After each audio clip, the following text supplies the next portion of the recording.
vendredi 23 juin, Télévision Magazine a révélé que Sylvie Tellier s'apprêtait à recevoir une jolie récompense de la part de Marlène Schiappa. La secrétaire d'État chargée de l'économie sociale et solidaire et de la vie associative va ainsi, lundi 26 juin, décorer l'ancienne patronne des Miss France de l'Ordre national du mérite.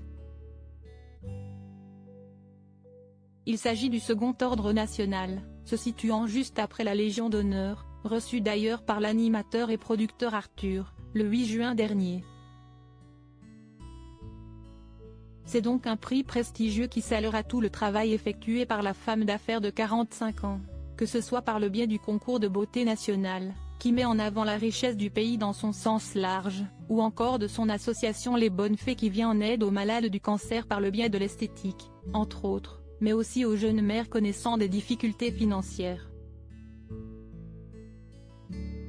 Comme le notent nos confrères, Sylvie Tellier s'est engagée dans la promotion de l'excellence du savoir-faire français depuis qu'elle a mis fin à ses fonctions au sein du comité Miss France.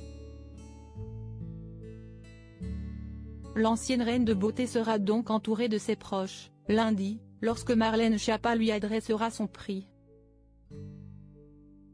Supérieure à Sylvie Tellier, l'évolution de l'ex-patronne des Miss France, deux femmes notamment engagées contre les violences faites aux femmes, et si c'est cette femme politique qui sera en première ligne pour récompenser ses engagements, c'est parce qu'elles sont proches et qu'elles se connaissent depuis longtemps.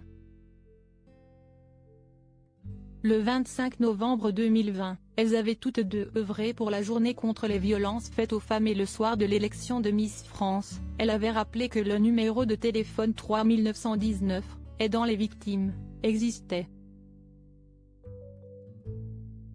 En avril dernier, Sylvie Tellier et Marlène Schiappa étaient réunies à New York lors de l'Assemblée générale de l'Organisation des Nations Unies. La femme d'affaires représentait alors son association et le 18 avril, une résolution sur la promotion de l'économie sociale et solidaire au service du développement durable avait été adoptée.